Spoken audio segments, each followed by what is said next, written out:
नमस्कार, मैं श्वेता और आप देख रहे हैं न्यूज फॉर नेशन। आखिरी चरण के मतदान समाप्त हो चुके हैं और अब 4 जून को रिजल्ट जारी कर दिए जाएंगे। लेकिन आज हम बात करने वाले हैं बिहार के उन 8 सीटों को लेकर जिसमें आखिरी चरण में मतदान किए गए हैं।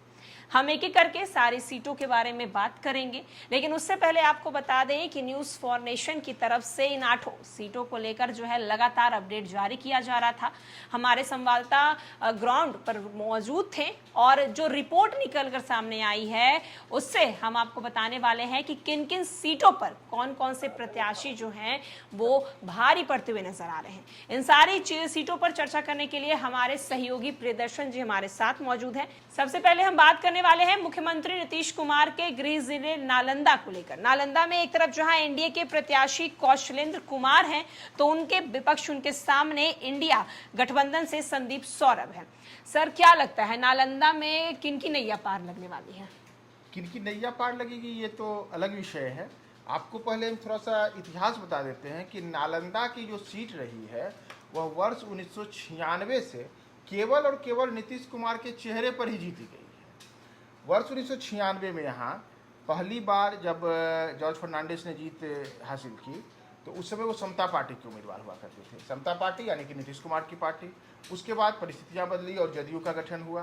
तो 1998 में फिर से वहाँ से जॉर्ज फर्नांडिस जीते जदयू के कैंडिडेट के तौर पर। 99 में भी यही सिलसिला जारी रहा और जॉर्ज फर्नांडिस की वहाँ जदयू कैंडिडेट के तौर पर जीत हुई। वर्ष 2004 के जब लोकसभा के चुनाव हुए तो उस बार नीतीश कुमार ने खुद नालंदा से किस्मत आजमाई थी जी। और उनकी जीत हुई। उसके बाद 2009 से लगातार कौशलेंद्र कुमार वहां से जदयू प्रत्याशी के तौर पे चुनाव जीत रहे हैं। तो 2009 हो, 14 हो या 19 हो, तीनों लोकसभा चुनाव में कौशलेंद्र कुमार ने वहां से जदयू प्रत्याशी के तौर पे जीत हासिल की।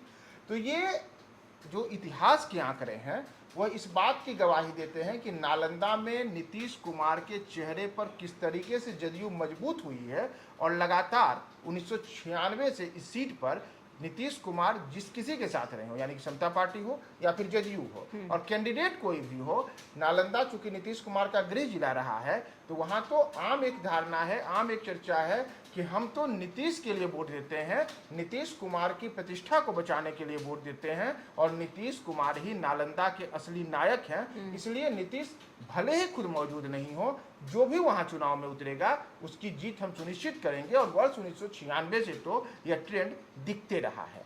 तो इस बार कौशलेंद्र कुमार वहां उम्मीदवार हैं। कौशलेंद्र कुमार को लेकर के यह माना जा रहा है कि वहां पर वो काफी मजबूत हैं, लगातार 3 चुनाव जीत चुके हैं। लेकिन उनके मुकाबले में जो संदीप सौरभ हैं इस बार अलग स्थितियां हैं। दरअसल अगर आप नालंदा के सीट को फिर से ऐतिहासिक तौर पर देखेंगे तो वर्ष 1980 और वर्ष 1984 दोनों बार वहां से भाकपा के उम्मीदवार की जीत हुई थी। इतना ही नहीं, उसके बाद वर्ष 1991 के चुनाव में भी भाकपा ने यहां से आखिरी बार जीत हासिल की थी। यानी कि नीतीश कुमार के चेहरे पर जब से वहां पे चुनाव जीतने के लिए कैंडिडेट वहां उतरे हैं उसके पहले तक यह सीट भाकपा के कब्जे में रही है। तो वामपंथियों का एक मजबूत गढ़ नालंदा एक दौर में रहा था, लेकिन पिछले 30 वर्षों में कह सकते हैं कि वहाँ परिस्थितियां बदली और वहाँ पर लगातार नीतीश कुमार का चेहरा एक विराट चेहरे के रूप में उभरा, जिसमें कोई भी कैंडिडेट हो वह नीतीश कुमार के नाम पे बड़े स्तर पर जीत हासिल करता रहा है।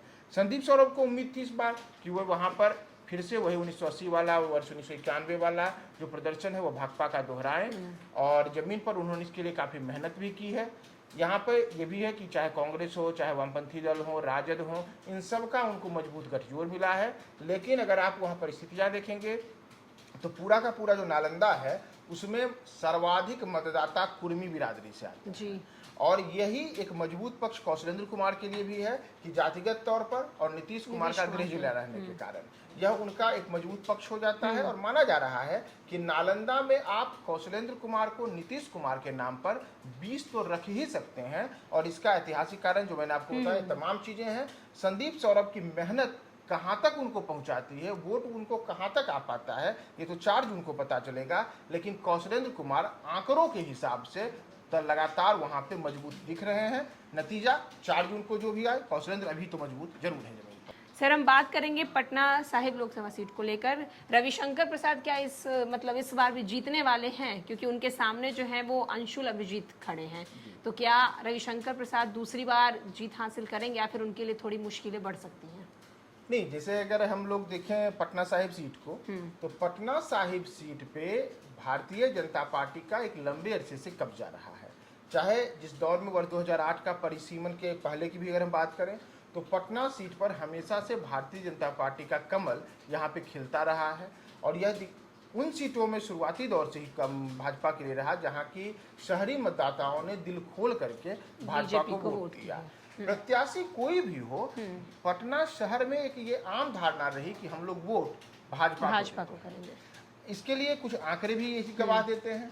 जैसे वर्ष 2014 के चुनाव में शत्रुघ्न सिन्हा ने भारतीय जनता पार्टी के उम्मीदवार के तौर पे जीत हासिल की थी, और उनके मुकाबले में जो भोजपुरी स्टार कुणाल सिंह चुनाव मैदान में खड़े हुए थे कांग्रेस के टिकट पे, वो बुरी तरीके से चुनाव हार गए थे। 2014 के बाद 2019 आते आते परिस्थितियां बदल गई, और किसी वजह से शत्रुघ्न सिन्हा ने भारतीय जनता पार्टी छोड़ करके कांग्रेस का हाथ थाम लिया। रविशंकर प्रसाद पहली बार संसदीय चुनाव लड़ने के लिए पटना साहिब में भाजपा के टिकट पे उतरे, और जिन शत्रुघ्न सिन्हा अपने आप को बिहारी बाबू कहकर पटना का बेटा बता करके लगातार पटना में कई चुनाव वो जीते, तो इन तमाम चीज़ों के होने के बाद भी शत्रुघ्न सिन्हा यहाँ से कांग्रेस के टिकट पे उतरने के बाद सफलता हासिल नहीं कर पाए, और शत्रुघ्न सिन्हा को रविशंकर प्रसाद के मुकाबले में हार का सामना करना पड़ा। यहाँ यह भी महत्वपूर्ण बात थी 2019 के चुनाव की अगर हम देखें, तो दोनों के जो दोनों उम्मीदवार थे, रविशंकर प्रसाद हो या फिर शत्रुघ्न सिन्हा हो, दोनों ही जो लाला बिरादरी बोलते हैं उस बिरादरी से आते हैं, और पटना साहिब की सीट पर इस जाति का एक मजबूत दबदबा माना जाता है। तो इतिहास गवाह देता है कि रविशंकर प्रसाद के लिए या भारतीय जनता पार्टी के लिए पटना साहिब की सीट हमेशा से मुफीद सीट रही है। इस बार संभव है कि रविशंकर प्रसाद जैसा प्रदर्शन वर्ष 2019 में किए थे वैसा प्रदर्शन उनका नहीं हो। इसके पीछे के कई कारण हैं। जैसे अंशुल अभिजीत जो यहाँ पे उम्मीदवार उतरे हैं, तो पिछले चुनाव में कांग्रेस को अलग अलग राजनीतिक दलों से भी सामना करना पड़ा था, चाहे राजद हो, चाहे वामपंथी दल हो, बसपा हो, इनके उम्मीदवार यहाँ पे चुनाव मैदान में उतरे थे। इस बार अंशुल अभिजीत विपक्ष की ओर से एक तरीके से कहे तो सबसे इकलौते उम्मीदवार हैं जो कि साझा उम्मीदवार के चुनाव मैदान में उतरे हुए हैं। अंशुल ने काफ़ी बड़े स्तर पर यहाँ पे जो उनके नाना की छवि रही, श्री जो जगजीवन राम रहे, तो जगजीवन राम की छवि को लेकर के यहाँ पे आए।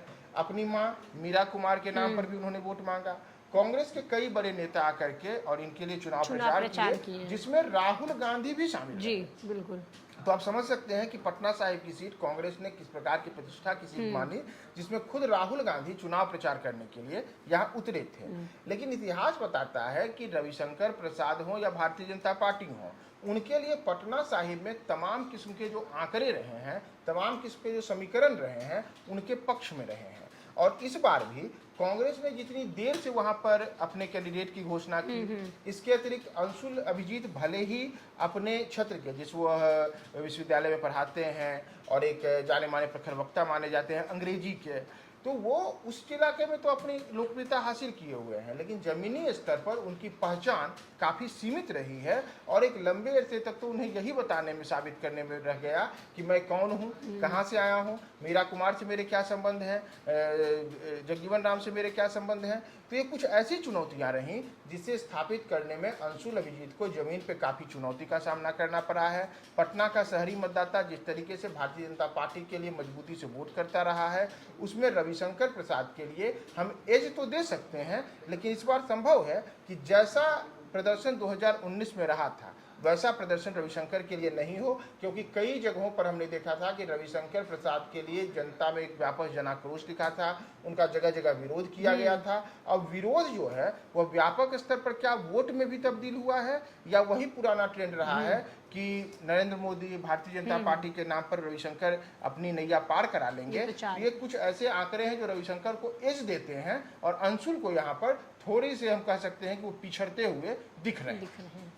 सर, अब हम बात करते हैं पाटलिपुत्र की, जहां एक तरफ मीसा भारती की इस बार प्रतिष्ठा जो है वो कहीं ना कहीं दांव पर लगी है। 2 बार से वो चुनाव में खड़ी हुई हैं, दोनों बार उन्हें हार का सामना करना पड़ा है और उनके सामने दोनों बार रामकृपाल यादव रहे। इस बार क्या लगता है, मीसा भारती क्या रामकृपाल यादव को पीछे कर पाएंगी या फिर रामकृपाल यादव इस बार फिर मीसा भारती को पीछे करके जीत हासिल करेंगे? पाटलिपुत्र संसदीय सीट की अगर हम बात करें तो पिछले दोनों चुनाव हुए 2014 और 2019। आपको याद होगा कि रामकृपाल यादव को इसीलिए टिकट मिला था भाजपा से क्योंकि राजद ने उन्हें टिकट नहीं दिया था। 2009 के चुनाव में यहाँ से जब रंजन प्रसाद यादव जदयू के उम्मीदवार थे तो उन्होंने लालू यादव को चुनाव में हराया था पाटलिपुत्र की सीट पर, और रंजन यादव 2014 के चुनाव में भी जदयू के उम्मीदवार के तौर पर खड़े हुए थे और रामकृपाल यादव को उम्मीद थी उस चुनाव में कि इस बार लालू यादव हमें उम्मीदवार बना करके मैदान में उतारेंगे, लेकिन ऐसा हुआ नहीं और लालू यादव ने तय किया कि मैं अपनी बेटी मीसा भारती को चुनाव मैदान में उतारूंगा। रामकृपाल यादव जो एक दौर में लालू यादव के बेहद खास माने जाते थे, उन्होंने इससे खफा होकर के और वो भारतीय जनता पार्टी में चले गए, टिकट लिया और एक काफी कड़ा मुकाबला देखने को निकला था। 2014 में 40,000 वोटों के अंतर से रामकृपाल यादव चुनाव जीत गए और उस चुनाव में इनके जीत के पीछे की बड़ी वजह रही थी कि रंजन यादव तब जदयू कैंडिडेट के तौर पे चुनाव मैदान में उतरे थे और करीब 1 लाख वोट लाने में सफल रहे थे। 2019 में करीब करीब वही पैटर्न फिर से रहा और इस बार भी मीसा भारती फिर से राजद की उम्मीदवार रही, रामकृपाल यादव यहाँ भारतीय जनता पार्टी के उम्मीदवार रहे। मुकाबला वैसा ही रहा जैसा 2014 में था और इस बार 1,000 वोट से पिछड़ते हुए रामकृपाल यादव ने 39,000 वोटों से चुनाव में जीत हासिल कर ली। तो भले ही 39,000 और 40,000 वोटों से मीसा भारती चुनाव हार गई हो दोनों, लेकिन मीसा भारती ने कड़ी चुनौती रामकृपाल को दी थी। इस बार भी अगर हम देखें तो इस बार थोड़ी सी स्थितियां बदली हुई हैं। हमने जिस रंजन यादव का यहाँ जिक्र किया वो इसलिए किया कि इस बार वही रंजन यादव अब राजद के साथ हो गए हैं। पिछले दिनों ने ही उन्होंने राजद की सदस्यता ग्रहण की थी। जिस प्रकार का मोदी वेव 2014 और 2019 में माना गया, इस बार वो मोदी वेव पूरे देश में नहीं दिख रहा है। इसके कई आंकड़े गवाह हैं, कई प्रकार की बातें सामने आई हैं। संभव है कि पाटलिपुत्र में भी वो दिखे और इसलिए रामकृपाल यादव जो मामूली वोटों के अंतर से मात्र 39,000 और 40,000 वोटों के अंतर से चुनाव जीते थे, इस बार अगर रंजन यादव का राजद का साथ आना, मोदी वेव का घटना और अलग अलग वजहों से जो किसी भी नेता के प्रति एंटी इनकम्बेंसी होती है, ये तमाम कारक अगर रामकृपाल यादव के साथ नहीं हो जाते हैं तो रामकृपाल की नैया मुश्किल नजर आती है। इसमें हम आपको ये भी एक बता दें कि जो 2020 के विधानसभा चुनाव हुए थे बिहार में, तो उस चुनाव में भी पाटलिपुत्र संसदीय सीट के अंतर्गत आने वाले जो तमाम विधानसभा क्षेत्र थे, उन तमाम जगहों पर महागठबंधन ने भारतीय जनता पार्टी को बुरी तरीके से पछाड़ा था। हालांकि कुछ सीटें अच्छी नहीं थी। तो ऐसे में ये तमाम जो समीकरण है, वो समीकरण इस बार रामकृपाल यादव के लिए ज्यादा चुनौतीपूर्ण नजर आते हैं। मीसा भारती ने पिछले दोनों चुनावों में केवल 39 और 40,000 वोटों के अंतर से हार का सामना करना पड़ा था। तो मीसा भारती को अगर ये समीकरण जो रामकृपाल यादव को 10 वर्षों के एंटी इनकम्बेंसी या फिर रंजन यादव का इस बार राजद के साथ आना, ये तमाम समीकरण अगर मीसा के साथ आते हुए और वोटों को भी तब्दील करने में वो सफल रहती हैं, तो मीसा भारती और इनके भी जो कांटे का मुकाबला पिछले दोनों बार देखा गया था, वो इस बार भी मौजूद है और काफ़ी कम वोटों के अंतर से आप देखिएगा कि यहाँ चुनाव परिणाम आएगा और यह कुछ करीब करीब मुकाबला पिछले 2 चुनावों के जैसा ही देखने को मिलेगा। अब सर हम बात करते हैं आरा लोकसभा सीट को लेकर। आरा में जहां एक तरफ एनडीए के कैंडिडेट हैं आरके सिंह, तो वहीं इंडिया अलायंस की तरफ से सुदामा प्रसाद जो हैं वो हैं। आरा में आपको क्या लगता है कि आरा में इंडिया और एनडीए में कौन जो है वो आगे बढ़ते हुए नजर आ रहे हैं? आरा सीट की अगर हम बात करें तो आरा सीट पर पहले जो आरके सिंह हैं, जो मौजूदा वहां से सांसद रहे हैं, आरके सिंह ने बिहार के जो 40 सांसद निर्वाचित होकर के संसद पहुंचे, उनमें अपनी एक अलग छवि बनाई। अगर आप याद करें तो आरके सिंह के सांसद बनने के बाद से लगातार आरा में कई ऐसे काम हुए जिस काम की वजह से आरके सिंह लगातार सुर्खियों में बने रहे। विशेष करके चाहे वहां पर power grid transmission of India की स्थापना करना हो या उसका विस्तारीकरण करना हो, रेलवे से जुड़े हुए कई काम हो या फिर वहां पर जो अलग अलग अन्य काम हुए हैं केंद्र सरकार की ओर से, इन तमाम चीज़ों का क्रेडिट शुरू से आरके सिंह अपने ऊपर लेते रहे हैं और बिहार के एक ऐसे सांसद के तौर पे उन्होंने अपनी छवि बनाई है जो अपने काम के कारण अक्सर अखबारों में सुर्खियां बटोरते आए हैं। तो ये दिखाता है कि आर.के. सिंह ने लगातार वहां पर अपने काम के कारण एक छाप छोड़ी है। अब अगर हम इस बार की बात करें तो आर.के. सिंह भी पिछले 10 साल से वहां सांसद हैं।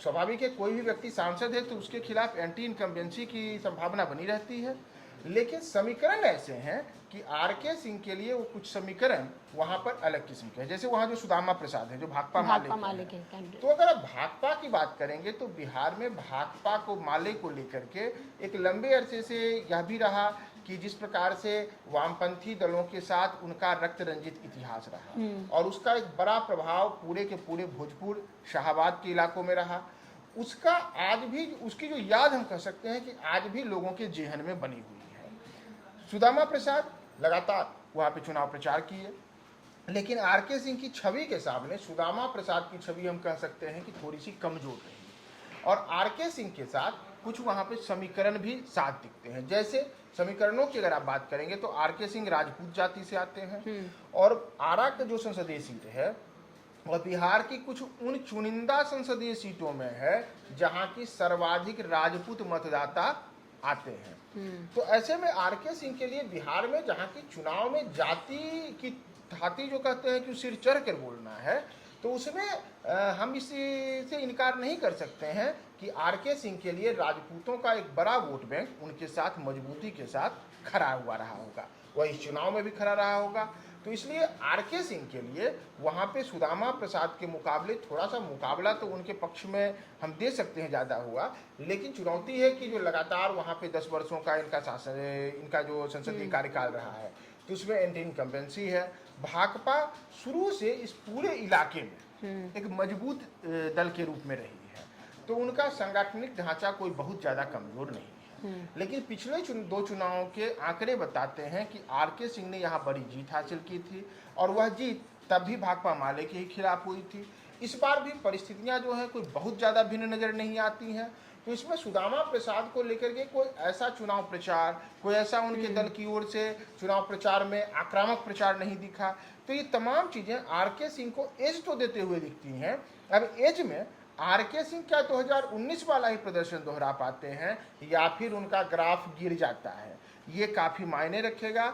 और एनडीए के लिए शुरू से कुछ ऐसी सीटें जहां एनडीए को यह विश्वास था कि हम बेहतर प्रदर्शन करेंगे, उसमें आरा सीट है। अब तो ये अंतिम जनता को मुहर लगाना है कि वो कहाँ किया किए हैं, लेकिन जो विश्वास आर.के. सिंह को लेकर के एनडीए में रहा है, संभवतः 4 जून को जब ईवीएम खुलेंगे, ईवीएम में जब गिनती होगी तो कुछ वैसा ही हो सकता है। आरा की बात कर ली, अब हम बक्सर की बात करते हैं। बक्सर में एक तरफ जहां एनडीए प्रत्याशी मिथिलेश तिवारी हैं, तो वहीं इंडिया अलायंस की तरफ से सुधाकर सिंह खरे। हम बात निर्दलीय की करें तो निर्दलीय में आशीष मिश्रा और ददन पहलवान जो हैं वो भी हैं।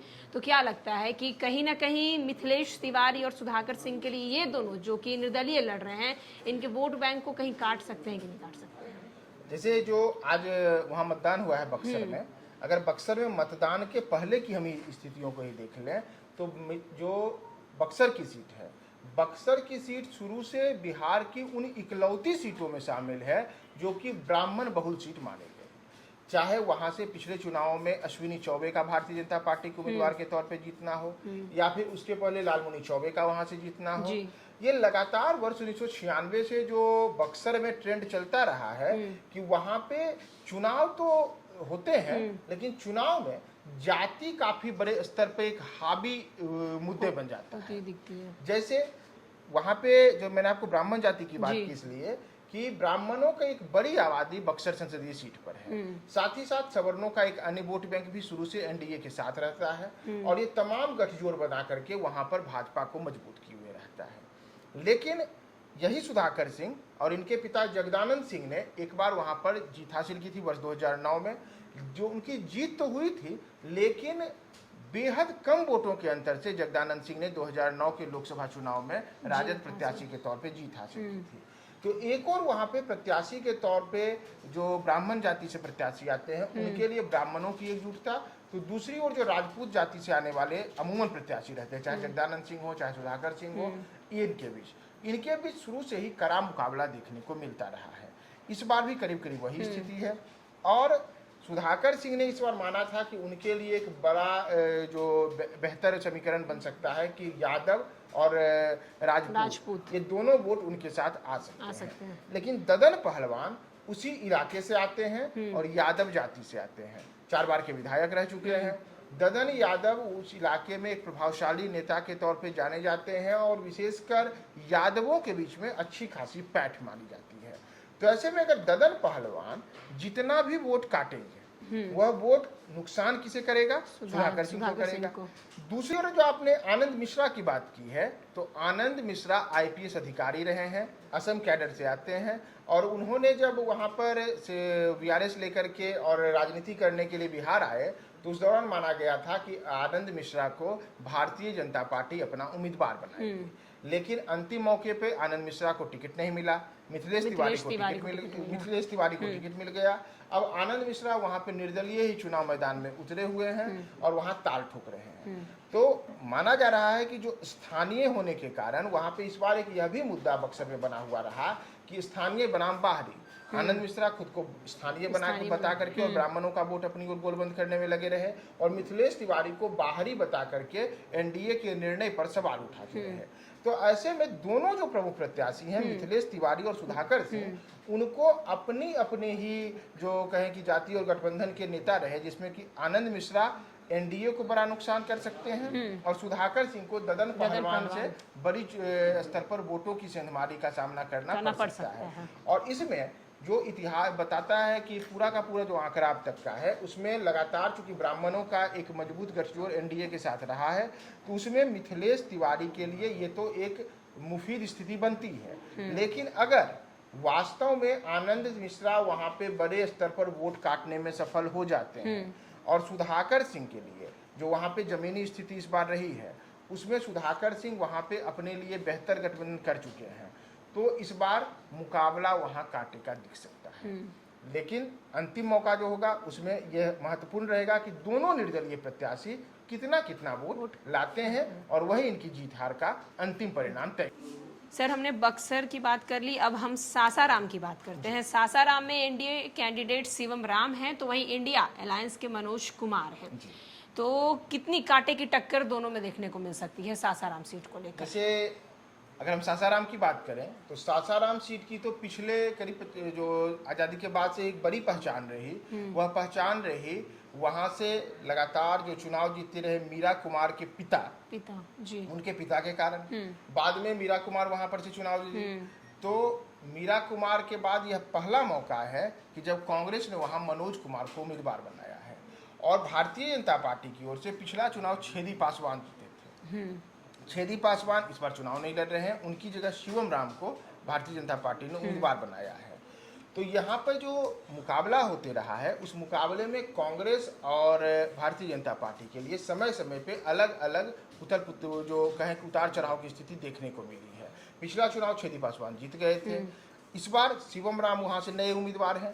संयोग से मनोज कुमार भी नए उम्मीदवार कांग्रेस की ओर से हैं, क्योंकि जो पिछला चुनाव मनोज कुमार ने लड़ा था वह बसपा के टिकट पे लड़े थे और इस बार उन्होंने बसपा छोड़ करके कांग्रेस के टिकट पे वहां पे चुनाव लड़ने का फैसला किया है। पूरा का पूरा जो अगर आप सासाराम संसदीय सीट देखेंगे तो सासाराम संसदीय सीट में जो कुछ समीकरण है, जिसमें जाति का जो समीकरण है उसमें दलित वोटों की बड़ी अहम भूमिका होती है और साथ ही साथ मुस्लिम वोटों की, और इन सबके बीच जो वहाँ पे जो वैश्य वोट हैं उनकी भी एक अहम भूमिका है और इन्हीं वोटों के सहारे समीकरण बनते रहे हैं। जैसा मैंने आपको बताया कि एक लंबे अरसे से इस सीट पर जो मीरा कुमार का परिवार रहा है उस परिवार का दबदबा रहा है, उस परिवार से ने कई बार यहाँ पे चुनाव जीता। इस बार भी मीरा कुमार भले ही वहाँ चुनाव मैदान में खुद नहीं हो, लेकिन लगातार उन्होंने मनोज कुमार के लिए कैंप किया और इस सीट पर मनोज कुमार की अपनी एक पुरानी पहचान रही है। बसपा के टिकट से भी जब वो चुनाव मैदान में उतरे थे तो करीब 96,000 वोट लाने में सफल रहे थे।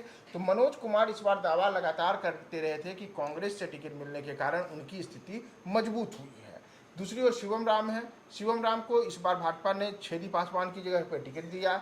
शिवम राम उस इलाके के लिए भी कोई नया चेहरा तो हम नहीं कर सकते हैं, लेकिन ये कह सकते हैं कि दोनों के दोनों जो हैं वहाँ पे मतदाताओं के बीच में कुछ ऐसे चेहरे के रूप में आए हैं जिन्हें मतदाता अभी पहली बार जान रहे हैं, और यही इनके लिए, दोनों के लिए वहाँ पे सबसे बड़ी चुनौती बनी रही। अब इसमें महत्वपूर्ण यह है कि शिवम राम हो या मनोज कुमार हो, ये दोनों कितने बड़े स्तर पर अपने लिए वोटों की गोलबंदी करने में सफल हुए हैं। खास करके मनोज राम के लिए ये, क्योंकि इनका जो, ये अपनी जिस जाति से आते हैं और साथ ही साथ जो मुस्लिमों का एक बड़ा वोट बैंक है, अगर ये दोनों तबका दिल खोल करके मनोज के साथ जुटा है तब तो वहाँ पे सासाराम में कांग्रेस के लिए राह थोड़ी सी आसान दिख रही है। और अगर इसमें इनके वोट बैंक में सेंधमारी करने में भाजपा सफल हो गई हो, तब शिवम राम के रास्ते जो हैं आसान हो जाएंगे। तो यहाँ मुकाबला काफ़ी रोचक माना जा रहा है, और इस रोचक मुकाबले में मनोज कुमार कुछ समीकरणों को साध करके चुनाव में जिस सफलता की कहानी को लिख सकते हैं, उसके लिए अंतिम निर्णय तो 4 जून को आएंगे, लेकिन उसके पहले तमाम समीकरण जो वहाँ पर हैं वो इसी पर है कि मुस्लिम मतदाता कितने बड़े स्तर पर इनके साथ जुटा है, और जो दलितों का बड़ा वोट बैंक है उसे इन्होंने क्या मीरा कुमार के परिवार की ही तरह अपने पाले में लाने में सफलता हासिल की। अगर कर ली है तो मनोज कुमार यहाँ पे बड़ा वहाँ पर उलटफेर करते हुए दिख सकते हैं। सर, अब हम बात करने वाले हैं आखिरी चरण के 8 सीटों में सबसे हॉट सीट काराकाट को लेकर। जी, काराकाट में जहां एक तरफ एनडीए कैंडिडेट उपेंद्र कुशवाहा है तो वहीं इंडिया अलायंस की तरफ से राजा राम कुशवाहा है, तो वहीं निर्दलीय पवन सिंह चुनाव लड़ रहे हैं। पवन सिंह काफ़ी ज़्यादा इस बार लोकसभा चुनाव में चर्चाओं में रहे। बीजेपी की तरफ से उन्हें टिकट भी मिला, लेकिन उस टिकट को उन्होंने नकार दिया और निर्दलीय चुनाव काराकाट से लड़ने का फैसला लिया। तो क्या लगता है सर कि एनडीए और इंडिया के लिए पवन सिंह जो है वो मुश्किल बनते हुए काराकाट में शायद नजर आ सकते हैं? क्या नजर के आ सकते हैं? अगर आप देखिएगा तो पवन सिंह वहाँ पे चुनाव काफ़ी एक रणनीति के साथ ही उतरे थे। पवन सिंह जिस काराकाट संसदीय सीट से उतरे हैं, तो पवन सिंह की तो अपनी एक भोजपुरी अभिनेता गायक के तौर पे बड़ी पहचान है। जी, बिल्कुल। साथ ही साथ काराकाट संसदीय सीट में पवन सिंह ने सोची समझी इस रणनीति के तहत अपना चुनाव लड़ने का निर्णय लिया, क्योंकि वे राजपूत जाति से आते हैं और काराकाट संसदीय सीट पर राजपूतों के एक बड़े मतदाता का वर्ग है। हालांकि जो काराकाट सीट है इसे लैंड ऑफ कुशवाहा कहा जाता है, यानी कि कुशवाहों की भूमि कहा जाता है। चाहे 2009 हो, 2014 हो, 2019 के लोकसभा चुनाव हो, परिसीमन के बाद तीनों चुनाव में यहाँ से जीतने वाले कुशवाहा बिरादरी के ही उम्मीदवार रहे।